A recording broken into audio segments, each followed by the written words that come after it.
બદલાયા, ભાવ છુપાયા અંતરના અને બહાર એ ભાવ પ્રગટ કરવા લાગ્યા કે જે ભાવ યશોદા મૈયા એમના વિશે જાણતા હતા અને પોતાના અંતરના ભાવોને છુપાવીને પોતાના બાલ ભાવને બહાર પ્રગટ કરે છે. અને જેવી રીતે ગાઈ રહ્યા છે અને મૈયાને ચિંતા થઈ, અરે આટલો સમય થઈ ગયો, આ સમય તો મારા પ્રભુ રોજ પધારી જાય પાછા. આ સમય જુઓ તો ખરા, હવે સંધ્યાકાળ થવાનો છે, આ સૂરજ ઢળવા આવ્યો છે, આટલું મોડું કેમ થઈ ગયું? શું થયું હશે? શું થયું હશે? મૈયા ચિંતા કરી રહ્યા છે કે પ્રભુ રોજ તો આ સમય પધારી જાય, આજે એવું શું કારણ બન્યું હશે કે પ્રભુ મોડા થયા? પ્રભુ આપના વનમાં મોડા થવાનું કારણ શું છે?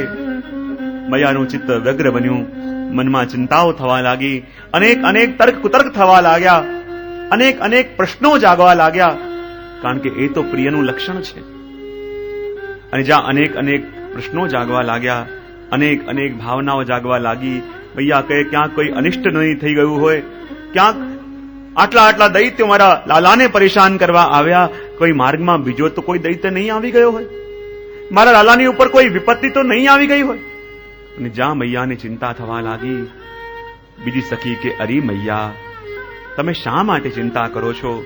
અને ચિંતા કરો છો એ પણ કોની ચિંતા કરો છો કે જે આખા જગતનું ધ્યાન રાખે છે? હે મૈયા, તમે ચિંતા કરી રહ્યા છો, પણ કોની ચિંતા કરી રહ્યા છો? તમે જાણો છો તમારો લાલો કોણ છે? મૈયા કહે, અરે કોઈ પણ હોય, મારા માટે તો મારો લાલો છે અને રોજ આ સમયે આવી જાય, પણ આજે આવતા મોડું કેમ થયું? શું થયું હશે? તારે સખી કે અરે મૈયા, જો તો ખરા, હું હમણાં આવી અને હું જાણું છું કે લાલાને આવતા મોડું કેમ થયું. પોષ મહિનાની લીલા છે મૈયા, હું જાણું છું કે લાલાને આવતા મોડું કેમ થયું. બોલે કેમ થયું? એ તો આવવા માંગતો હતો કે મારી મૈયા પ્રતીક્ષા કરતી હશે, મારી મૈયા મારી યાદ કરતી હશે, મારા ન આવવાને કારણે એના મનમાં અનેક પ્રશ્નો જાગ્યા હશે. પણ જુઓ તો ખરા, જેવા મૈયા લાલા આવવાનો પ્રયત્ન કરે, પણ એ વનના જીવો પ્રભુને થોડી છોડવાના છે. અને પાછું જુઓ તો ખરા, આજે પ્રભુએ દરેકને મોહિત કરવા માટે કુંદના સુંદર પુષ્પો લીધા અને કુંદના સુંદર પુષ્પો લઈ એની સુંદર માળા સિદ્ધ કરી, પોતાના શ્રી કંઠમાં ધારણ કરી, સુંદર એ જ પુષ્પોના કુંડળ ધારણ કર્યા, સુંદર એ જ પુષ્પોનું બાજુબંધ ધારણ કર્યા, સુંદર એ જ પુષ્પોના કમરબંધ ધારણ કર્યા. કોઈ કહે, આ કુંદના સફેદ પુષ્પોના આપે આભૂષણ આજે કેમ ધારણ કર્યા છે? પ્રભુ કહે, શું કહું, બધા લોકોને મારું હાસ્ય બહુ ગમે છે, અને જયારે હસું અને મારી દંતાવલી દેખાય એ મારા નિજજનોને બહુ ગમે છે. મને લાગે ક્યાં સુધી હું હસતો રહું? પણ આ કુંદના પુષ્પોની જે માળા ધારણ કરી છે અને એની ઓર કોઈ દૃષ્ટિ કરે તો એને એમ જ લાગે કે આપણે મારી દંતાવલીના દર્શન થઈ રહ્યા છે. અને પ્રભુના શ્રીકંઠમાં જે પુષ્પો છે, પુષ્પો કોણ છે? બોલે એ તો ભગવદીજનો છે. અને ભગવદીજનો જે આ પુષ્પ સ્વરૂપે પ્રભુના શ્રીઅંગમાં રહે છે.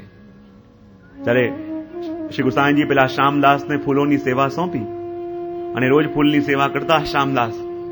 અને ફૂલની સેવા કરતા એક દિવસ મનમાં વિચાર આવ્યો કે આપે તો મને આજ્ઞા કરી છે કે રોજ ફૂલની સુંદર માલા સિદ્ધ કર, પણ પુષ્ટિ માર્ગમાં તો હરેક વસ્તુ ભાવાત્મક છે, તો હું આ ફૂલની માલા રોજ સિદ્ધ તો કરું છું, પણ પુષ્ટિ માર્ગમાં આ ફૂલનો ભાવ શું?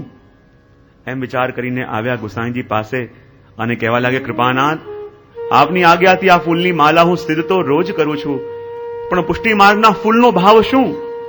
ત્યારે ગુસાઈજી કહે, જુઓ શ્યામદાસ, આપણા માર્ગમાં દરેક વસ્તુ અલૌકિક છે. આપણા માર્ગમાં આ ફૂલ એ ફૂલ નથી, એ તો વ્રજભક્તોના સુકોમલ મન છે, વ્રજભક્તોના સુકોમલ ચિત્ત છે. અને જે ભગવદી સ્નેહના દોરામાં આ વ્રજભક્તોના ચિત્તને પરોવીને અને ઠાકોરજીના શ્રીઅંગ ઉપર ધરાવે અને વ્રજભક્તોના ચિત્તને ઠાકોરજીનો સ્પર્શ થાય અને પ્રભુને એમના વ્રજભક્તોનું સુખ થાય, તો જીવને વ્રજભક્તોના પણ આશીર્વાદ મળે અને પ્રભુના પણ આશીર્વાદ મળે. આજે ફૂલની સેવા કરે એનાથી વ્રજભક્તો પણ સદા રીઝેલા રહે અને પ્રભુ પણ રીઝેલા રહે. અને પછી તો શ્યામદાસને લાગ્યું, અરે આ કેટલી ઉત્તમ સેવા મને મળી છે.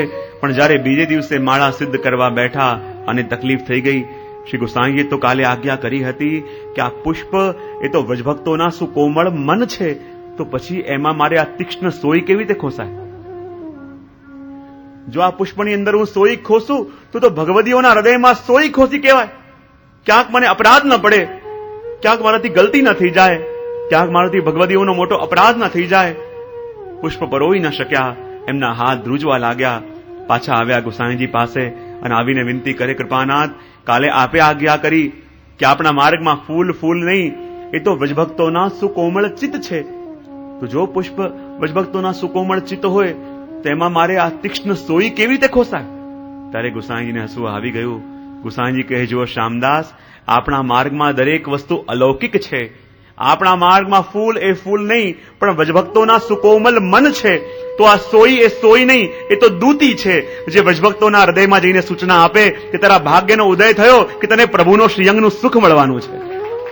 એ તો સૂચિ છે, જે વ્રજભક્તોના હૃદયમાં જઈ એને સૂચના આપે કે તારા ભાગ્યનો ઉદય થઈ ગયો, કે તને હવે પ્રભુના શ્રીઅંગનું સુખ મળવાનું છે. અને વાસ્તવમાં આ પુષ્પ એ તો ભગવદીઓનું સ્વરૂપ છે, અને એ જ ભગવદીઓને ઠાકોરજીએ પોતાના કંઠમાં ધારણ કર્યા છે. અને કુંદની માલાઓ શ્રીઅંગમાં ધારણ કરી જ્યારે પ્રભુ પધારી રહ્યા છે. અને જુઓ તો ખરા, મૈયા શું બતાવું, જ્યારે ઠાકોરજી પધારતા હતા અને એ વખતે આ મલયાચલથી એવો સુંદર ઠંડો ઠંડો ઠંડો વાયુ વહેવા લાગ્યો, એવો સુંદર વાયુ આવવા લાગ્યો. અરે મૈયા શું બતાવું, આ વાયુ દેવતાને પણ લાગ્યું પોતે હિમાલયથી ગયો ઠેઠ મલયાચલ સુધી, અને મલયાચલથી જ્યારે પાછો આવતો હતો ત્યારે એ ચંદનની સુગંધ લઈને આવ્યો, અને એવી મંદ મંદ ચંદનની સુગંધ આખા વાતાવરણમાં વ્યાપી ગઈ કે ઠાકોરજીને લાગ્યું થોડો હજી રોકાવું અને આનો આનંદ લઉં, માટે મોડું થયું. જુઓ તો ખરા, આ વનની પ્રકૃતિ, આ વનના જીવો એ બધા પ્રયત્ન કરતા હોય છે કે કેમે કરીને પ્રભુને અમે જવા નહીં દઈએ, કેમે કરીએ, એવું શું કરીએ કે પ્રભુ ઓર રોકાય, પ્રભુ અમારી પાસે ઓર રહે. અને જુઓ તો ખરા, એક તો કહે છે કે આ મંદ મંદ વાયુ એટલો સુંદર ચાલી રહ્યો છે, અને મંદ મંદ વાયુ ચાલવાને કારણે ઠાકોરજીને સુખ મળે છે.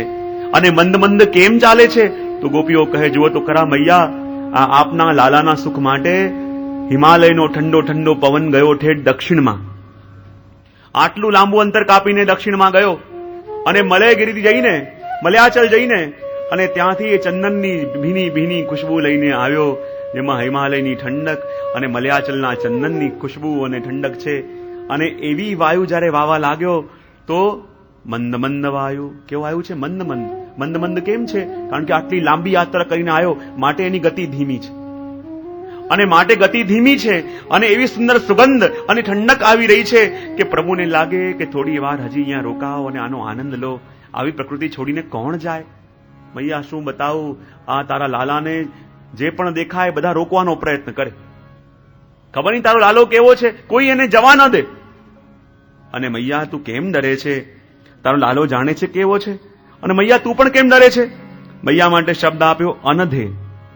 નંદ સુનુ રનધે, અનધે શબ્દ વાપર્યો. અને અનધે શબ્દ વાપરીને કહે, અરે મૈયા, તે કોઈ અપરાધ થોડી કર્યો છે કે જેની શિક્ષા રૂપે તારા પુત્રનું કઈ અહિત થાય? તું તો નિષ્પાપ છું, તું તો શુદ્ધ છું. આપણે કોઈ ખોટું કામ કર્યું હોય તો એ ખોટું કામ કર્યાનું આપણને કોઈ દુઃખ મળે કે દંડ મળે, પણ મૈયા તે તો કોઈ એવો અપરાધ નથી કર્યો. તું તો શુદ્ધ છું, તારી અંદર તો કોઈ મલિનતા નથી, પછી તારી સાથે કોઈ આવું કેમ કરે? ચિંતા ન કર મૈયા, તારા લાલાને કંઈ જ થયું નહીં હોય. તારા લાલો હમણાં આવતો જ હશે. આ તો વનના જીવો એમને રોકી રાખ્યા હશે, માટે રોકાઈ ગયા હશે. પણ મૈયાને ચિંતા થઈ રહી છે, મૈયાને શાંતિ મળતી નથી. કારણ કે છે ને, પ્રેમાનિષ્ટ શંકી. આ પ્રેમ કેવો છે? પ્રેમનું લક્ષણ છે કે હંમેશા પોતાના પ્રિય માટે ચિંતા થતી રહે. શું થયું હશે, કેમ મોડું થયું હશે, કેમ નહીં આવ્યા હોય.